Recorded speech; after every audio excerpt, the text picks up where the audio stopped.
Hi everyone, my name is Angelica Flores Garcia, and today for my reading workshop, I'm gonna be reading The Black Cat by Edgar Allan Poe. This is my student Edgar, and he's gonna be listening to me reading, and then I'm gonna ask him some questions about this text. This is gonna be just a fragment of the book, so let's see how well he can understand the story. So. The Black Cat by Edgar Allan Poe. For the most wild yet most homely narrative which I am about to pen, I neither expect nor solicit belief. My indeed would I be to be expecting. In a case where my very senses reject their own evidence, yet mad am I not.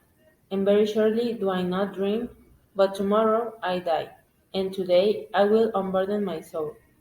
My immediate purpose is to place before the world, plainly, succinctly, and without comment, a series of mere household events.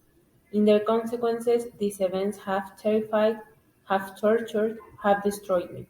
Yet I will not attempt to expound them. To me, they have presented little but horror. To many, they will seem less terrible than barracks. Hereafter, perhaps, some intellect may be found which will reduce my phantasm to the commonplace. Some intellect, more calm, more logical, and far less excitable than my own, which will perceive, in the circumstances I detail with awe, nothing more than an ordinary succession of very natural causes and effects. From my infancy I was noted for the docility and humanity of my disposition. My tenderness of heart was even so conspicuous as to make the jest of my companions. I was especially fond of animals, and was indulged by my parents with a great variety of pets. With these I spent most of my time, and never was so happy as when feeding and caressing them. This peculiarity of character grew with my growth, and in my manhood I derived from it one of my principal sources of pleasure. To those who have cherished an affection for a faithful and sagacious dog, I need hardly be at the trouble of explaining the nature or the intensity of the gratification thus derivable. There is something in the unselfish and self-sacrificing love of a brute, which goes directly to the heart of him who has had frequent occasion to test the paltry friendship and gossamer fidelity of mere men. I married early, and was happy to find in my wife a disposition not uncongenial with my own. Observing my partiality for domestic pets, she lost no opportunity of procuring those of the most agreeable kind. We had birds, goldfish, a fine dog, rabbits, a small monkey, and a cat. This latter was a remarkably large and beautiful animal, entirely black, and sagacious to an astonishing degree. In speaking of his intelligence, my wife, who at heart was not a little tinctured with superstition, made frequent allusions to the ancient popular notion, which regarded all black cats as witches in disguise. Not that she was ever serious upon this point, and I mention the matter at all for no better reason than that it happens just now to be remembered. Pluto, this was the cat's name, was my favorite pet and playmate. I alone fed him, and he attended me whenever I went about the house. It was even with difficulty that I could prevent him from following me through the streets. Our friendship lasted, in this manner, for several years, during which my general temper and character, through the instrumentality of the fiend intemperance, had, I blush to confess it, experienced a radical alteration for the worse. I grew day by day more moody, more irritable, more regardless of the feelings of others. I suffered myself to use intemperate language to my wife.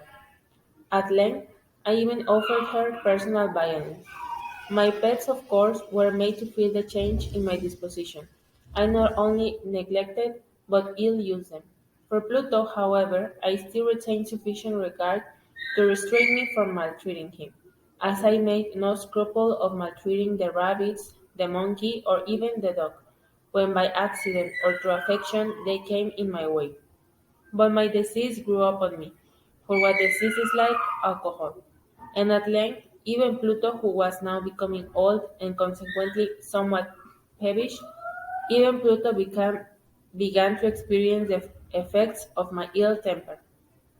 One night, returning home, much intoxicated from one of my haunts about town, I fancied that the cat avoided my presence. I seized him, when in his fright at my violence, he inflicted a slight wound upon my hand with his teeth. The fury of a demon instantly possessed me. I knew myself no longer. My original soul seemed, at once, to take its flight from my body, and a more than fiendish malevolence, gin nurtured, thrilled every fibre of my frame.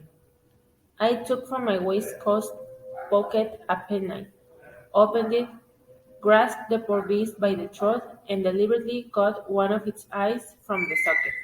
I blushed, I burned, I shuddered, while I penned the damnable atrocity. So, this was the text that I just read to him. So, I'm gonna ask you some questions. First of all, what do you think the story is about? Maybe how the principal character, the man, I think, uh, he starts uh, his his story like happy and I don't know passive, Mm-hmm. but he his really personality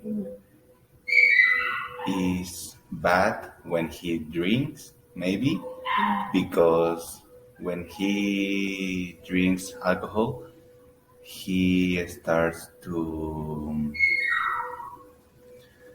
how can I say Be aggressive? be aggressive. Thank you, Okay.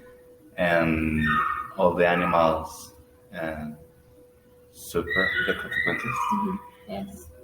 Okay. Next question. How do you think the story would end? Mm, I don't know. Maybe the man killed himself. Okay, kills himself. And now I'm gonna ask you some questions like about the reading. So, do you remember what was the cat's name? Pluto. Yes. Um, what animals do you remember that he had apart from the cat?